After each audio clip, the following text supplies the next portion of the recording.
Privilégio de poder estar aqui mais uma vez esta manhã para falarmos da palavra do Senhor.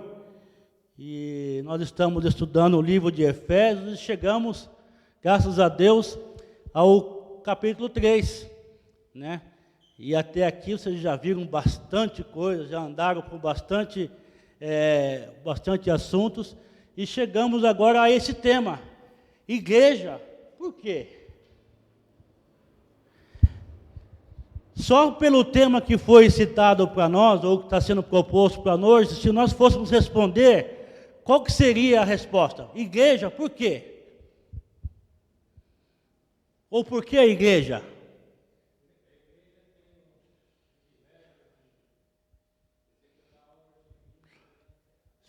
Sim.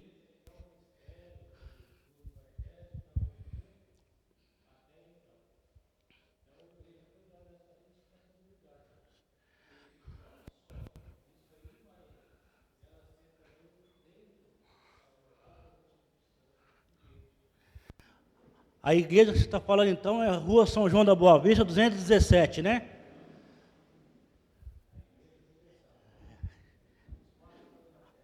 A igreja começa onde mesmo, tio? Lá em casa, né? Lá em casa que começa. Então, o primeiro fator importante aqui para nós nos situarmos com relação à igreja é que nós não estamos falando desse espaço físico aqui. Nós estamos falando de todos que são templos do Espírito Santo. E todos são salvos, têm esse privilégio. Ok? Então, abra suas Bíblias comigo lá em Efésios 3, nós vamos ler de 1 a 13.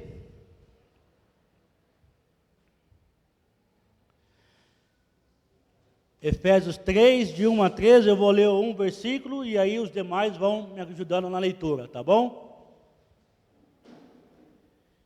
Diz assim a palavra do Senhor: por esta razão, eu, Paulo, sou prisioneiro de Cristo Jesus por amor de vós, não judeus.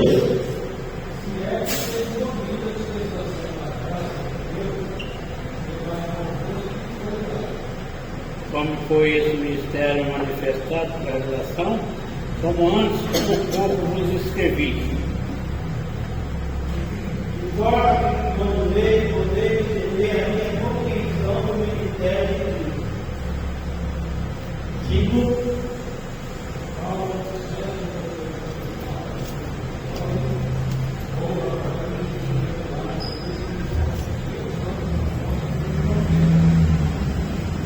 outro com vocês,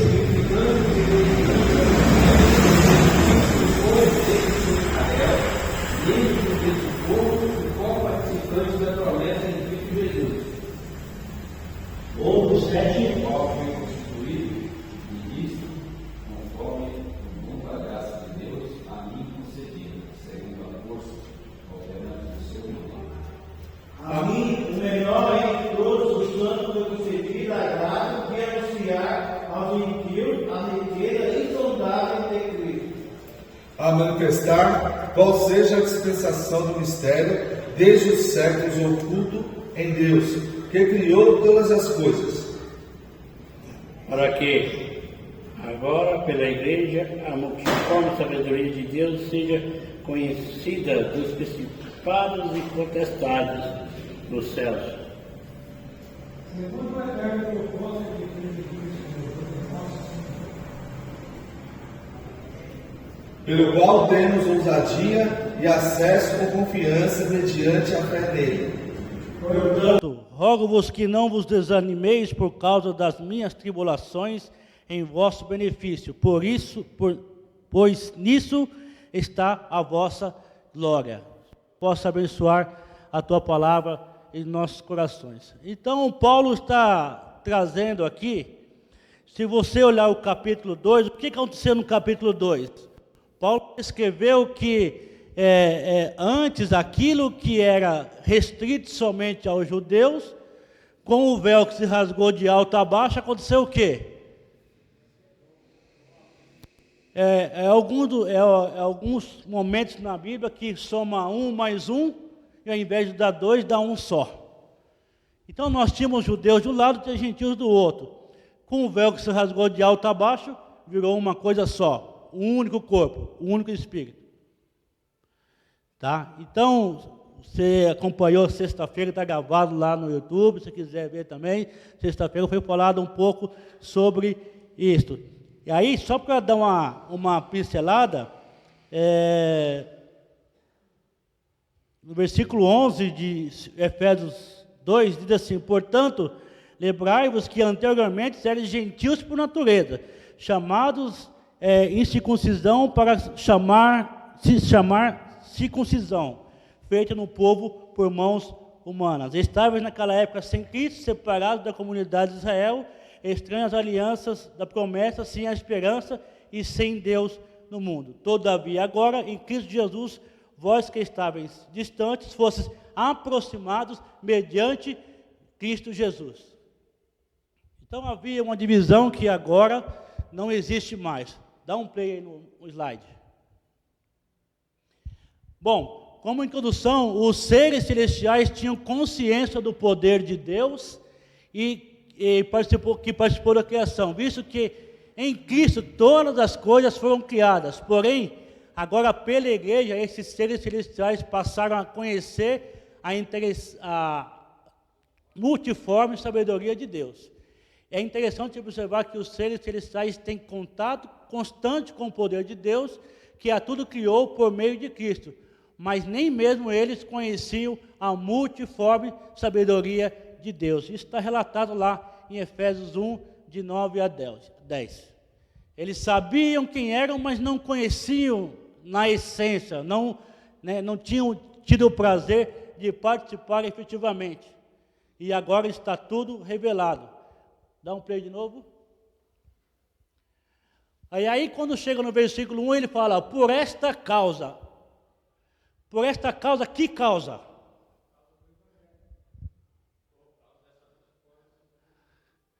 Por esta causa, eu, Paulo, sou prisioneiro de Jesus Cristo por vós, os gentios. O Paulo está dizendo aqui o seguinte: olha, eu, pela causa do Evangelho, estou preso em Cristo Jesus para falar desse Evangelho. Dá um play. Quer dizer isso? Qual causa? A missão que foi confiada ao apóstolo Paulo de demonstrar aos cristãos que a parede de separação entre gentios e judeus foi derrubada. O fato de ter sido criado um novo homem em Cristo Jesus, a partir de dois povos, para criar em si mesmo dois um novo homem. Efésios 2 e versículo 15. Tornou-se motivos das prisões de Paulo. Eu estava falando lá em casa outro dia que e ao ler esse texto aqui, não sei se vocês concordam comigo, que até esse momento aqui, quando tudo estava indo de vento e popa, não tinha pregação do Evangelho, o Paulo estava tudo bem, estava tudo certo. Mas foi começar a falar desse Evangelho que aconteceu o quê? Perseguição. E qual é a diferença daqueles dias atrás para os de hoje? A gente gosta de falar assim: água parada serve para quê? Só para pisar e sujar seu pé. Se ela começar a ficar corrente, ela passa a ser útil para alguma coisa. E aí o povo começa a secar ou mudar o destino, porque está atrapalhando aqui e assim vai. Então, se você é igreja, está no modo nada, vem aqui todo domingo, às 9, às 10, depois das 9h30, vem e vai embora, está tudo certo. Certamente você é um salvo, está tudo certo até aqui, mas vai ficar tudo tranquilo. Agora começa a distribuir um folhetozinho para você ver. Começa a mandar uma mensagenzinha de evangelho para alguém. Vai começar a acontecer coisas que você fala assim: poxa, quando eu estava lá sem fazer nada, estava tudo certo. Eu comecei a trabalhar. Então não tem diferença nenhuma de Paulo para nós hoje. Por isso que ele fala lá no último versículo de Efésios 3. Ele fala tudo o que aconteceu, mas no versículo 3 ele fala assim: portanto, não desanimeis. Não vamos desistir dessa guerra. Vai ser árdua, vai ser difícil, mas nós precisamos continuar nela. A missão que foi delegada a Paulo mantinha um apóstolo vinculado a Cristo através de uma lei interna, visto que ele era cativo, prisioneiro no entendimento. Então, lá em 2 Coríntios 10 e 15 fala, e levado cativo o entendimento à obediência de Cristo. Paulo, então, ficou preso no sentido literal de cativo, né? Ao missão que tinha sido dada para ele. Então você pode ver também que Paulo vai dizer assim, que por várias vezes eu fui açoitado, eu fui roubado, eu fui, mas está tudo certo, eu vou continuar. Ele não perdeu o seu tempo. Vai acontecer tudo isso, mas está tudo certo, eu vou continuar mesmo assim. Não perdeu o foco. Não perdeu o foco. A ideia que o Paulo expôs sobre ser prisioneiro de Cristo é a melhor explanada em 1 Coríntios 9, 16 a 19. E aí quando li esse versículo, falei assim, olha, se nós tivéssemos o mesmo sentimento. Que ele fala assim, olha, porque se anuncio...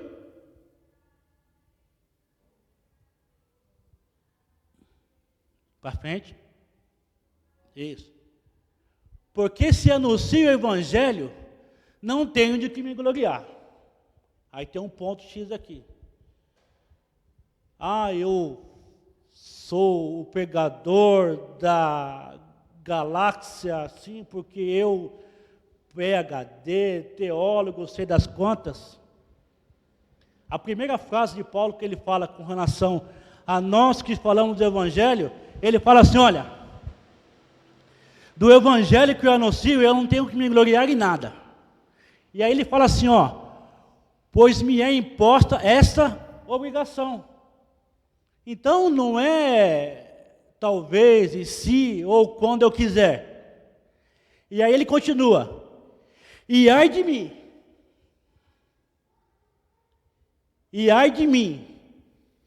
se não anunciar o Evangelho.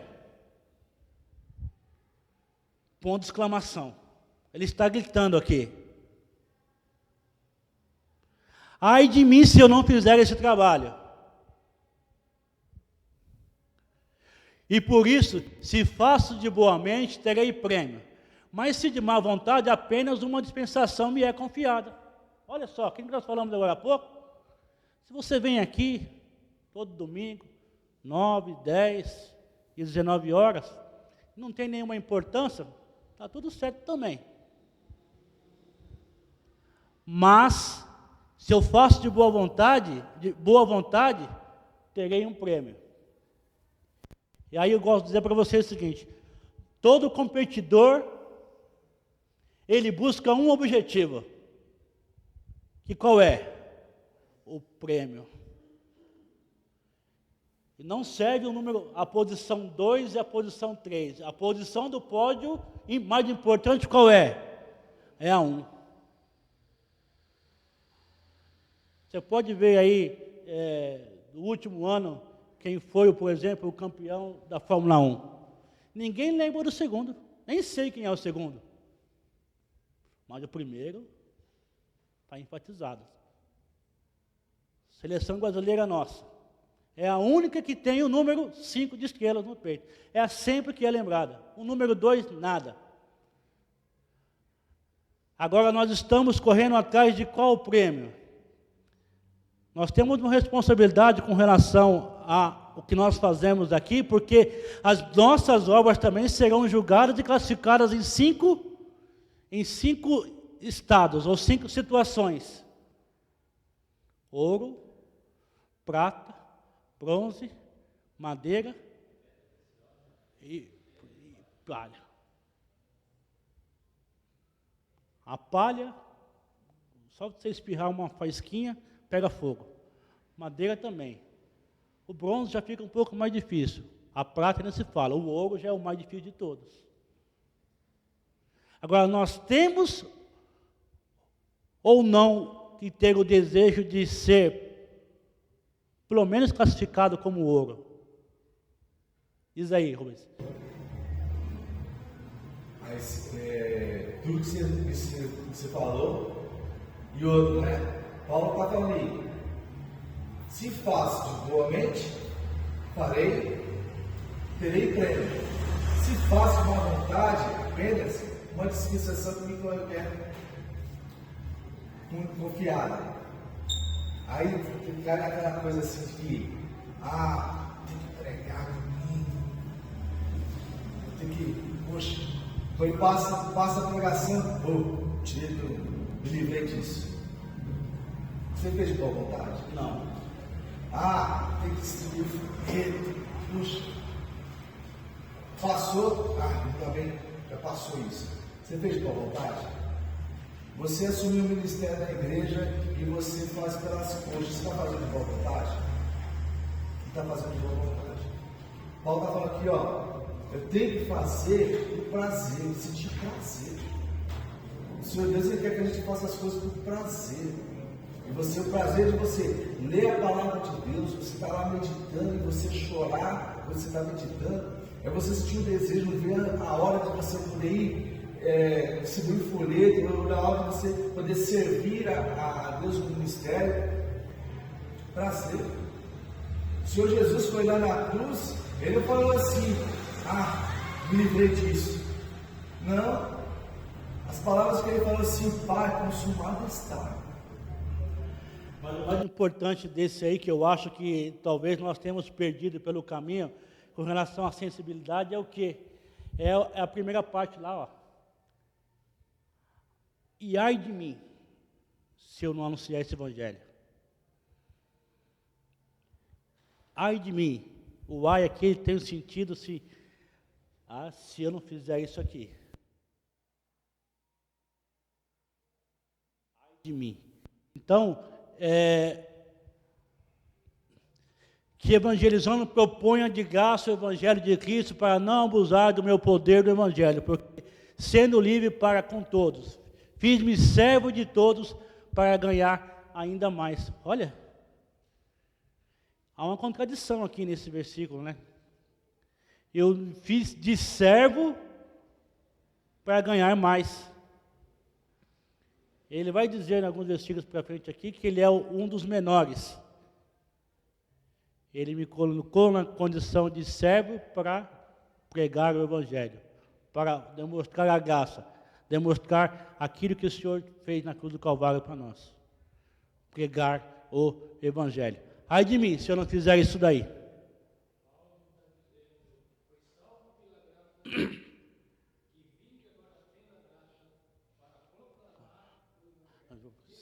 De graça.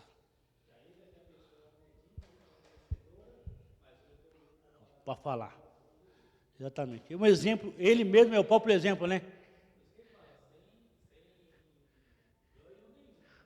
Não ganho nenhum. Nada em troca. Sois salvos. Exatamente isso. Vamos lá. A igreja de Cristo é um novo corpo que une gentios e judeus, e ambos têm acesso ao Pai em um mesmo Espírito. A gente falava disso na sexta-feira, né? Aquilo que era uma vez por ano, né, Rubens? Era só uma vez por ano e somente uma pessoa. Quando esse véu é rasgado de alto a baixo, eu tenho livre acesso.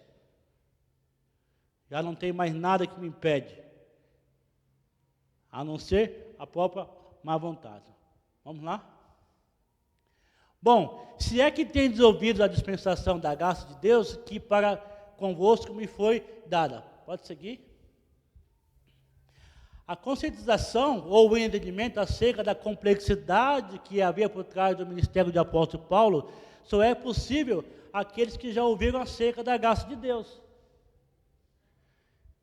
Então, se você não tem o conhecimento, e ao ler esse texto, você fala assim, mas esse cara aqui é um malucão. Se você não tem o conhecimento realmente do que é graça e não pode sentir isso, fica difícil realmente compreender. Tal graça foi apresentada aos gentios por intermédio do apóstolo. A mensagem que Paulo pregava era desconhecido tanto para os judeus como para os gentios. Por quê? A mensagem que Paulo pregava para os gentios. Somado a isso, ele precisava pregar o evangelho de maneira que convencesse os judeus a abandonarem a ideia de que a salvação era exclusiva ao povo de Israel, sem menosprezar a missão que Paulo tinha de falar a dois povos. O evangelho, ele tinha que convencer aquelas pessoas de qual que era o plano para a salvação. Primeiramente, antes disso, o evangelho era uma verdade para quem? Para ele próprio. Não tenho como falar daquilo que eu conheço. Quem trabalhou em empresa aí, trabalhou em qualidade de um determinado produto que você domina ele, você fala com clareza. De uma outra marca, que até pode ser bom, mas eu não. Como conciliar os homens que tinham a cruz de Cristo como escândalo à loucura? Ele diz assim: visto como na sabedoria de Deus, o mundo não conheceu a Deus pela sua sabedoria. Aprove a Deus salvar os crentes pela loucura da pregação. Mas nós pregamos a Cristo crucificado, que é escândalo para os judeus e loucura para os gregos. Para os gregos. Falar do evangelho que é loucura para aqueles que não conhecem.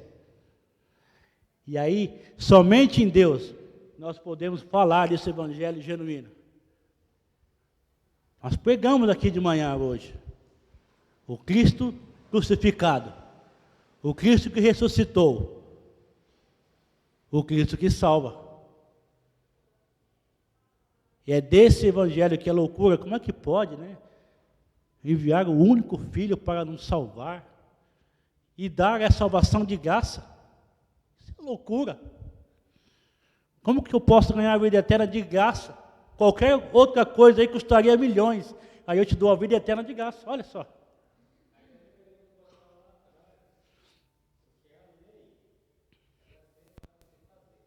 Fazer.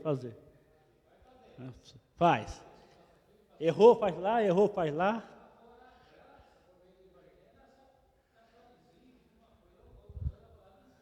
É. O quê?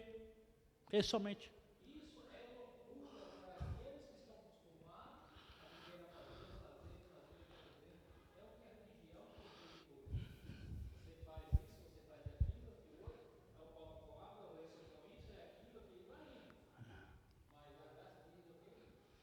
Okay. Rogério mencionou nas últimas reuniões lá em Sorocaba, saiu a pesquisa do censo de 23. Então, se você somar escolas, se somar as igrejas que existem hoje no Brasil, e somar escolas e hospitais, existem mais igrejas do que os dois juntos. Aí você pergunta assim, mas por que nossos bancos estão... Qual que é a qualidade do evangelho que está sendo pregada? A Bíblia, a palavra de Deus, fala que a salvação ela é de graça. E muitos aí fora estão falando assim, até hoje, você precisa fazer.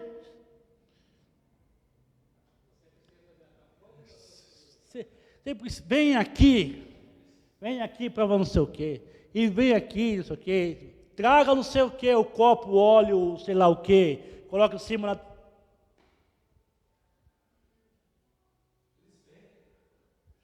Literalmente. E as pessoas pagam. Enquanto a salvação ela é de graça.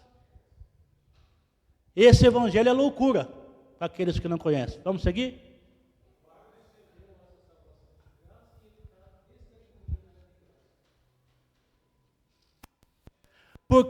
Porém, Paulo pregava confiando em Cristo, que concedeu a missão de proclamar o evangelho, que é poder de Deus e salvação para todo aquele que nele crê. E qual que é a ação? Porque a palavra da cruz é loucura para os que perecem, mas para nós que somos salvos é o poder de Deus. Essa é a ação. E qual que é a reação? E que sob a excelente grandeza do poder sobre nós, os que cremos segundo a operação da força do seu poder. Eu prego o evangelho que é loucura. e Deus me salva. Jesus Cristo me salva. Toda ação e uma reação. Eu não me canso de falar do Evangelho, que é loucura. E nós devemos continuar falando. Vocês estudaram para trás aqui que só alguns são escolhidos, só alguns são eleitos. O nosso trabalho não é ficar pensando nisso, o nosso trabalho é pregar. Pregar, pregar. Enquanto tivermos tempo. Como foi esse mistério manifestado pela revelação, como antes um pouco vos escrevi. Continua. A dispensação na graça de Deus era um ministério que foi manifesto ao apóstolo Paulo por revelação. Sobre esse ministério agora revelado, Paulo escreveu algumas coisas no próprio corpo da carta, que diz lá em Efésios 2, do versículo 13 a 22, eu não vou ler tudo, que ele fala, né?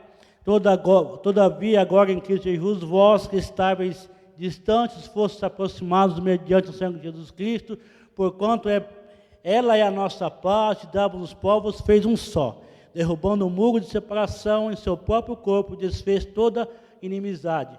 Ou seja, e aí ele vai dizendo no versículo até o versículo 22, qual que era esse ministério que ele havia de pregar. O capítulo 2 é como se ele estivesse fazendo uma introdução, né, ou descrevendo de tudo que ia acontecer nos próximos capítulos de Efésios. Então ele colocou isso no Efésios 2. Vamos lá? Como foi esse ministério?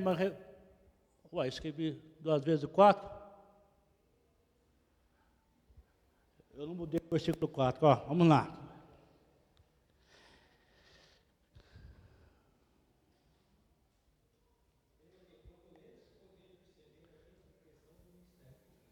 Esse é o 4, certo? Esse é o 4. De novo, segue, Malhole. Aí para frente. O qual nos outros séculos não foi manifestado aos filhos dos homens, como agora tem sido revelado pelo Espírito aos seus santos, apóstolos e profetas. Segue. O ministério acerca da pessoa de Jesus Cristo ainda não havia sido revelado aos homens, porém agora o Espírito Santo de Deus revelou tal segredo aos santos, apóstolos e profetas. Como foi dito no começo, aquilo que impedia, tudo que havia de impedimento, tanto dos judeus como dos gentios, conhecer o Evangelho, foi tirado, que era o véu. É interessante observar que a revelação de Deus se deu aos apóstolos e aos profetas, né? Porque todos os profetas e a lei profetizaram até João. Lembra que nós falamos aqui no passado, porque no capítulo 1, eles foram chamados a atenção, eles precisaram chamar de volta o profeta para explicar para eles o que acontecia após João, a mensagem que estava após ele, para eles entenderem e conseguir falar isso em seguinte. Deixa eu lembrar aqui do versículo 1.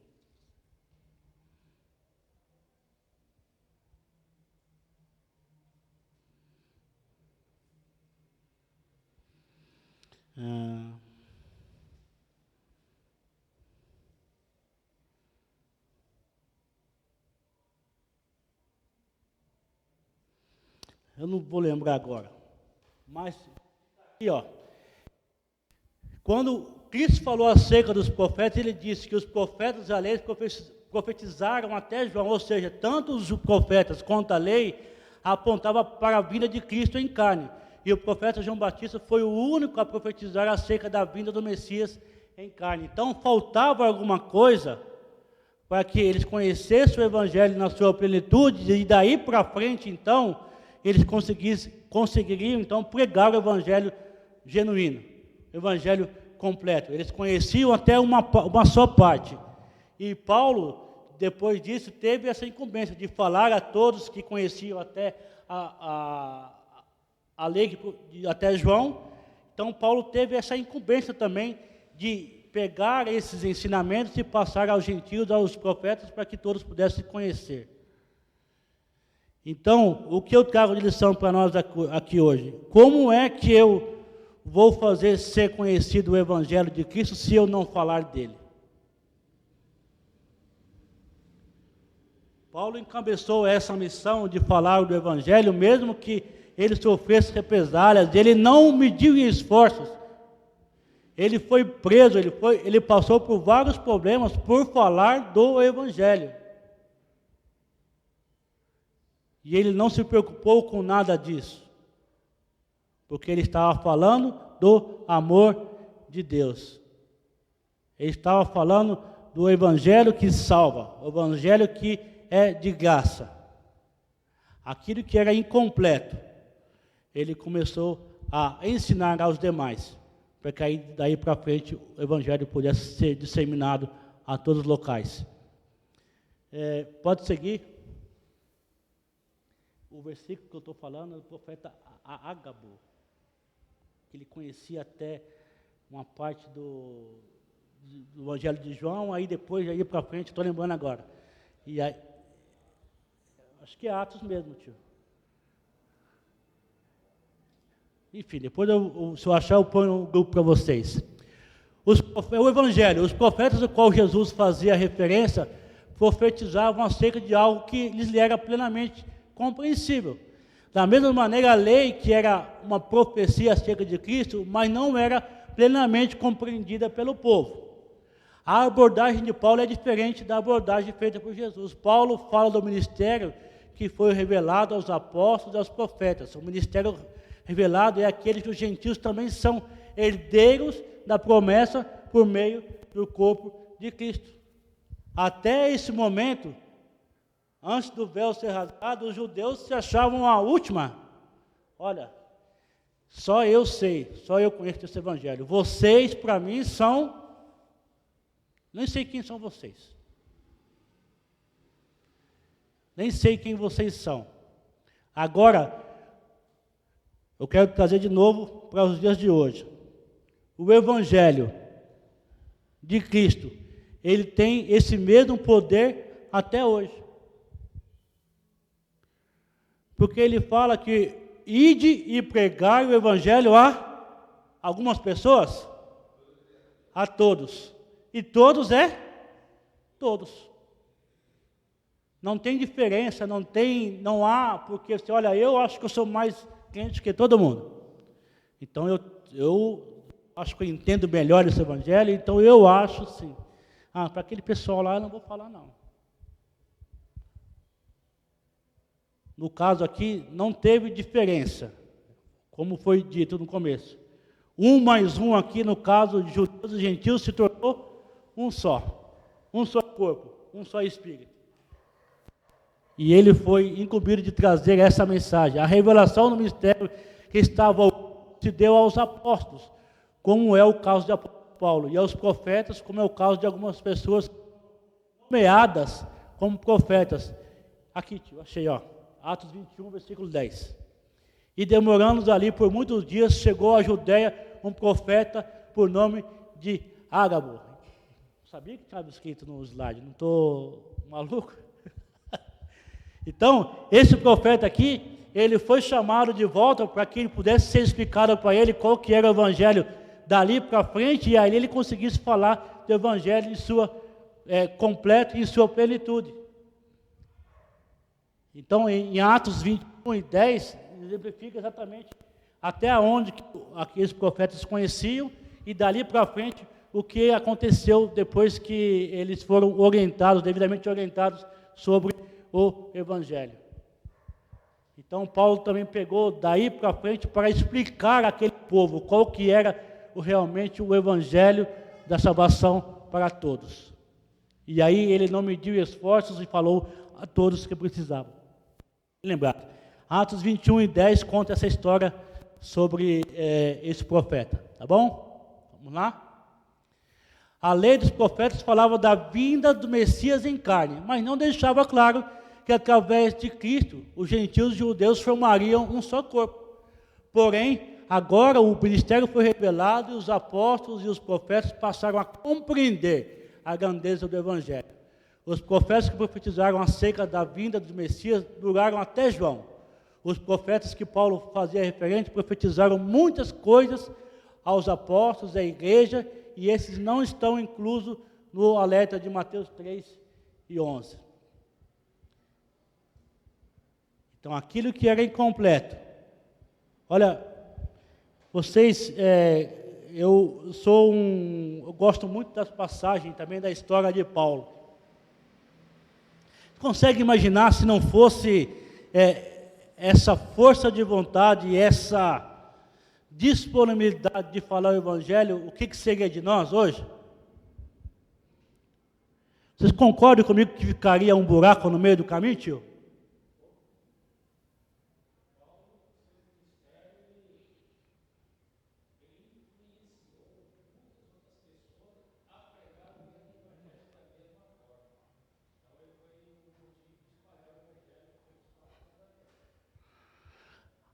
Agora, talvez, será que o motivo de pessoas não chegarem a Cristo seja por alguma deficiência minha de falar do Evangelho? Já pensaram nisso?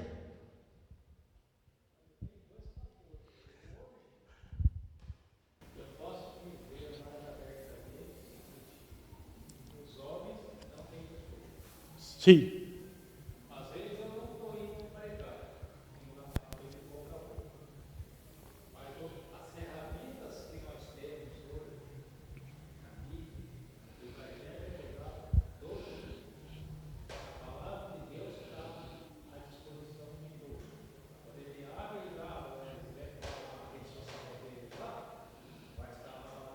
Uhum.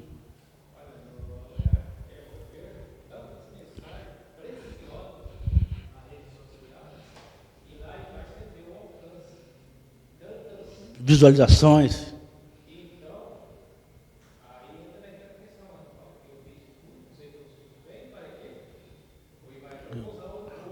Sim, sim.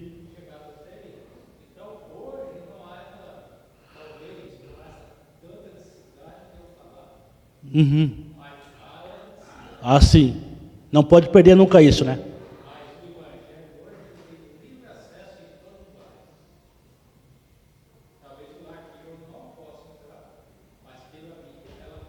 Sim. Sim. Hoje é redes sociais, impresso, visual, áudio, o que você quiser. O Evangelho está sendo pregado. Pode usar isso, seu WhatsApp, para pregar, se for necessário. Se você quiser. Pode usar o seu Instagram, se você quiser também. Por isso que eu falo. Às vezes a gente coloca tantos problemas na tecnologia, né? Esquecendo que o mau funcionamento da tecnologia é em função de quem? De eu mesmo que não sei operar aquilo. Eu sempre digo, né? O celular, ele só me mostra aquilo que eu pedi para ele mostrar. Ele só traz para mim aquilo que eu buscar. Olha só. Um telefone por telefone, sim, ele é só um telefone. Mas a partir do momento que eu digito lá, alguma coisa.com.br, aí ele, olha só. E é a tecnologia que é ruim. O famoso muleteiro, né? Que não gosta de assumir as suas responsabilidades. E aí a tecnologia que é ruim. Ah, esse mundo também, se não fosse, negativa. Discordo totalmente disso. Né? Vamos lá? Ao saber que como os gentios são cordeiros de um mesmo corpo e participantes da promessa em Cristo pelo Evangelho. Este versículo demonstra a compreensão do apóstolo acerca do ministério que foi revelado.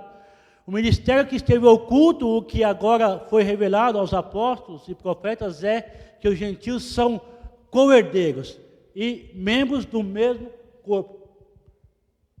É que eu disse, 1 mais 1, 1. O mesmo corpo. Por meio do evangelho, os gentios tornaram-se participantes da promessa feitas a Abraão. E aí, quando eu li esse versículo, eu não sei se vocês concordam comigo, que fala assim, em ti serão benditas todas as famílias da terra. Aí completou, na essência, o que serão todas as famílias da terra. Ah. Aquilo que faltava para ser completo.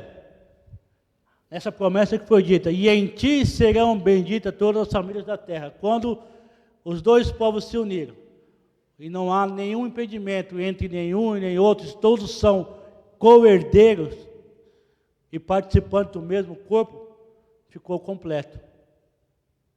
Ele pôde falar dessa forma, e em ti serão benditas todas as famílias da terra. É a promessa que foi feita a Abraão, e por meio de Cristo os gentios se tornaram participantes da promessa também. Até então eles não participavam.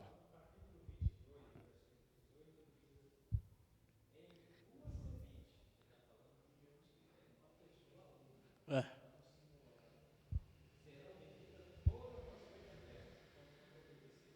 Aham. Sim. Sim, sim.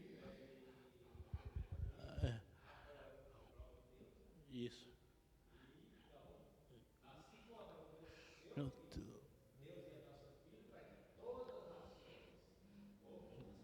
Todas as famílias.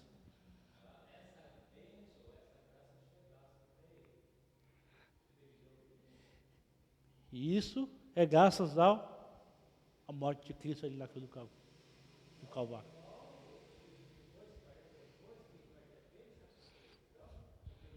Você obedeceu. Oh,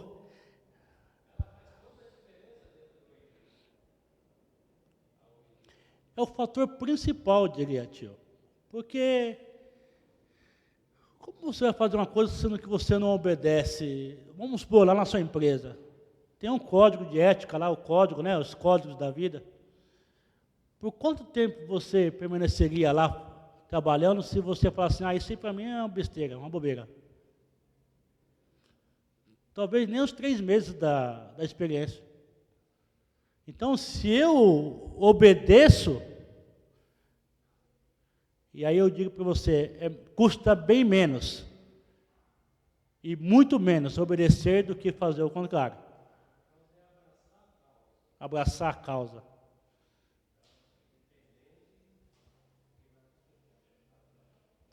Sem medo de ser feliz. Próximo. Do qual fui feito ministro pelo dom da graça de Deus que me foi dado segundo a operação do seu poder. Versículo 7. Paulo identificou-se como apóstolo de Cristo pela vontade de Deus, né? Efésios 1 e 1.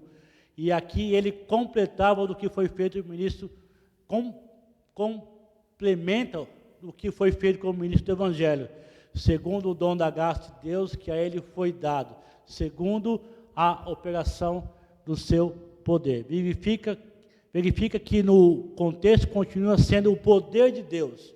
No capítulo 1, versículo 19, o apóstolo orou a Deus para que os irmãos se conscientizassem, né, da suprema grandeza do seu poder. O poder de Deus foi manifesto em Cristo ao ressuscitá-lo dentre os mortos e em nós nos vivificou dos mortos. O que mais me impressiona nessa passagem de Efésios 3 é que a todo momento o Paulo tinha essa característica, ele sempre glorificou a Deus em todas as suas passagens, e ele sempre colocou Deus sempre em evidência. E aí, se você pegar o currículo de Paulo, né, tio? Que currículo, né? E ele fala, pelo poder, da grandeza do seu poder. Nunca foi da grandeza do meu poder.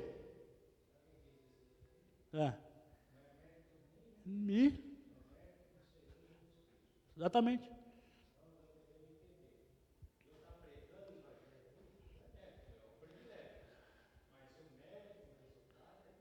Senhor.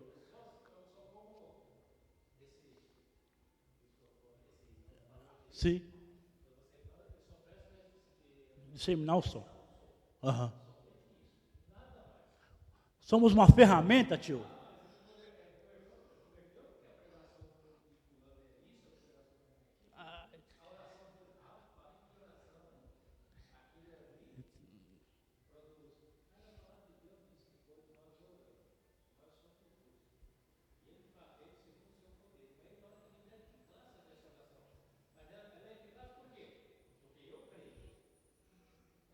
O quê? Isso, na verdade para mim. Uma verdade primeiro para mim. Isso.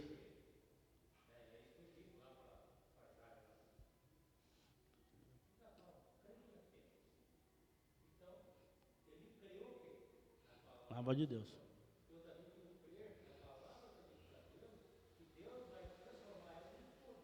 Uhum, uhum. Mercadeiros do poder de Deus. Eu te...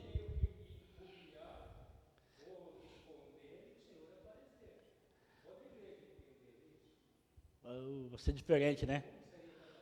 Vai ser diferente.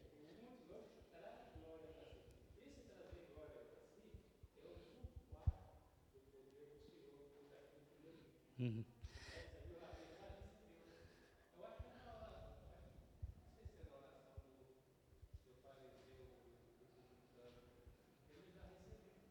Uhum.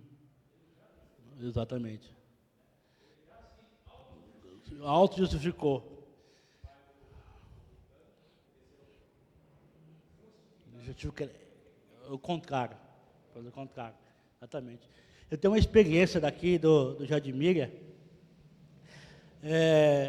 Há muitos anos atrás, uma mensagem do Sr. Donaldo, ele realmente, foi um domingo como esse, assim, ele trouxe uma mensagem realmente impecável, como sempre fazia, né? E aí ele chegou ali na porta, ele sempre saía, ia cumprimentar os irmãos na porta, e aí alguém começou a falar, nossa, que mensagem, ele falou assim, para.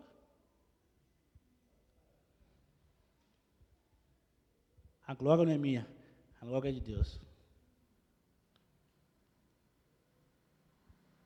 Pode parar. Isso eu vi, não é que me disseram, contaram ou falaram. São coisas que você vai pegando e na hora que eu estava, que eu li esse versículo, eu lembrei dessa passagem. Eles saindo aqui, chegam ali, nossa, essa mensagem, ele para. Pode parar.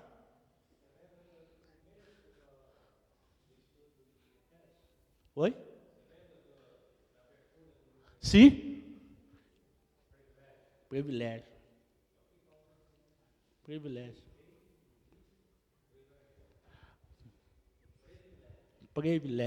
Com prazer. Vamos lá, você consegue acabar. A mim, o mínimo de todos os santos me foi dada essa graça de anunciar aos gentios, por meio do Evangelho, as riquezas incompreensíveis de Cristo. De novo, o que o Paulo está dizendo aqui? Eu sou, desse tamanhozinho assim, perto de todos. Paulo demonstra conhecer a sua real condição perante Deus, que quando diz ser o mínimo de todos, ou o menor de todos. Algumas versões vão falar, eu sou o menor de todos. A graça de Deus concede salvação ao apóstolo, porém também lhe foi dada a incumbência de anunciar o Evangelho aos gentios. Novamente, ele reconhece, a minha Bíblia fala, embora eu seja o menor dos menores de todos os santos, o menor dos menores de todos os santos, me foi concedida a graça. A graça aqui é o privilégio, a responsabilidade, o prazer de proclamar aos gentios as insondáveis riquezas de Cristo. Uhum. O dever. Luta e o dever. O dever. Exatamente isso daí. Exatamente isso. Bora, Marilane. Mas se há algo nesse versículo que nós chama a atenção, o mínimo dos todos os santos, desde a apresentação inicial da carta, o apóstolo nomeia os destinatários, né? Então, se você pegar lá no Efésios, ele sempre fala a quem que ele estava falando. Aos santos que estão em Efésios, Efésios 1 e 1, para sermos santos repreensíveis, Efésios 1 e 4, e ao vosso amor para todos os santos, Efésios 1 e 15, quais as riquezas da glória para a sua herança nos santos, Efésios 1 e 18, e aí, ele sempre se colocando na condição menor do que todos aqueles que ele estava falando. Ele fala, mas concidadão dos santos da família de Deus, como agora tem sido revelado pelo Espírito aos seus santos apóstolos e profetas. Várias vezes na carta de Efésios ele fala dessa forma. A quem que ele estava falando. Vamos seguir? Esses versículos apresentam uma condição dos cristãos perante Deus, e não somente um título de tratamento entre os irmãos. Pode seguir. E demonstra a todos qual seja a dispensação do ministério desde os séculos que esteve oculto em Deus, que tudo criou por meio de Jesus Cristo. Pode seguir? A missão do apóstolo era anunciar as riquezas insondáveis de Cristo e demonstrar a todos os homens a dispensação do mistério que estava oculto ao longo dos ministérios. O contato que os homens têm é com a mensagem do Evangelho, que contém o mistério revelado e que torna compreensível as riquezas de Cristo. Diferente é o aspecto desse mesmo Evangelho para os seres celestiais. Ele complementa o versículo 8, que ele fala, e revelar todos a qual a dispensação desse ministério, desde os séculos passados, foi mantido oculto e tudo o criou. Eu já disse algumas vezes sobre qual que era o mistério, né? Precisava ser revelado e foi revelado. Vamos seguir? Para que agora pela igreja, a multiforme sabedoria de Deus seja conhecida dos principados e potestades nos céus. E aí ele fala, os seres celestiais tinham consciência do poder de Deus e do verbo de Deus, participou na criação, visto que em Cristo todas as coisas foram criadas. Porém, agora, pela igreja, esses seres celestiais passaram a conhecer a multiforme sabedoria de Deus. Entenderam aqui qual que é, quando você vai responder a pergunta à igreja, porque qual que é a responsabilidade, qual que é o real dever que a igreja tem perante a sociedade?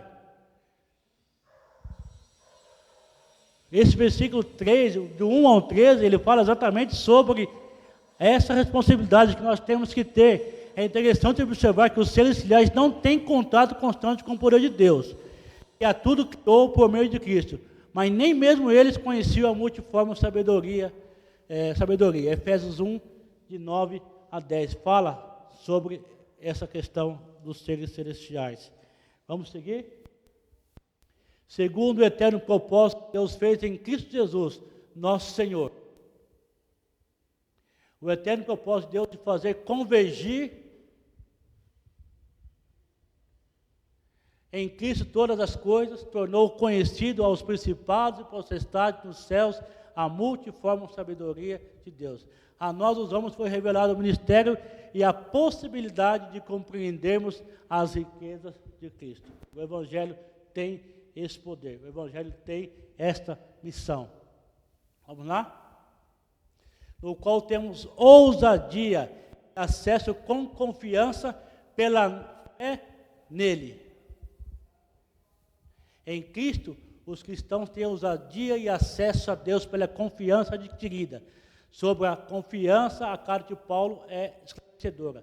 É pela fé em Cristo que se tem ousadia e confiança. Aí em Hebreus 10, 19 fala, tendo, pois, irmãos, ousadia para entrar no santuário pelo sangue de Jesus. Esse versículo foi lido sexta-feira.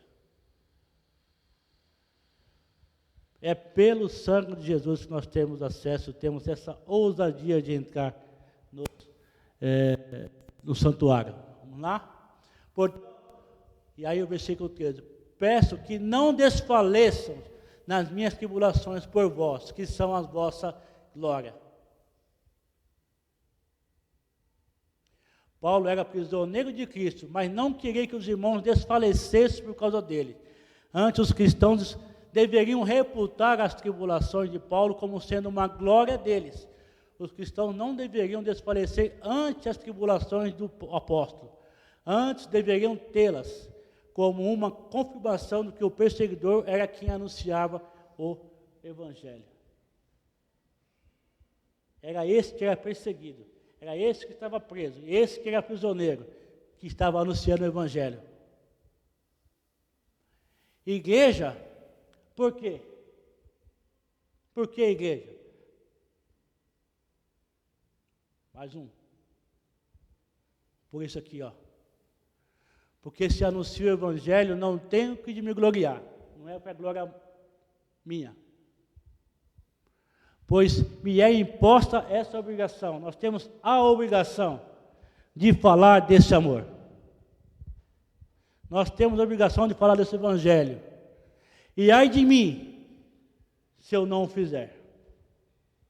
Nós vamos ser cobrados. Nós vamos ter que prestar contas se não fizermos o nosso papel, o nosso trabalho. E por isso, se eu faço de boa mente, terei um prêmio, mas se de má vontade, apenas uma dispensação me é confiada. Logo, que prêmio eu tenho? Que evangelizando proponho de graça o Evangelho de Cristo para não abusar do meu poder do Evangelho. Porque sendo livre para com todos, fiz-me servo de todos para ganhar ainda mais. E aí eu quero encerrar aqui dizendo o seguinte, que a gente possa ter esse mesmo sentimento de Paulo, de que pessoas aí fora estão indo para o inferno muitas vezes porque eu não estou falando do amor de Deus para com eles. E que essa responsabilidade é minha, só minha. E que a gente possa tirar esse pensamento de que, puxa, vim aqui na frente, peguei o Evangelho, ufa, até que enfim. Até que enfim acabou. E aí eu vou chegar em casa hoje, depois das 7:30 da noite, colocar minha Bíblia lá na estante, e só vou pegar ela talvez na quarta-feira, talvez na sexta-feira, aí no domingo eu pego. E aí eu tinha que tirar uma camada de poeira daqui de cima. Porque senão eu vou chegar aqui na igreja e vai ficar a marca da minha mão. Porque eu só manusei ela uma vez na semana. E talvez a depravação do Evangelho que existe hoje dá-se em função da falta de obediência à palavra. Eu não tenho como conhecer se eu não buscar. Eu não tenho como conhecer se eu não procurar saber como funciona. E eu não vou ter condições de pregar se eu não sei sobre o que eu estou pregando. E esse é o papel da igreja. Não é nesse templo aqui. É você. Eu falo muito de missões, né?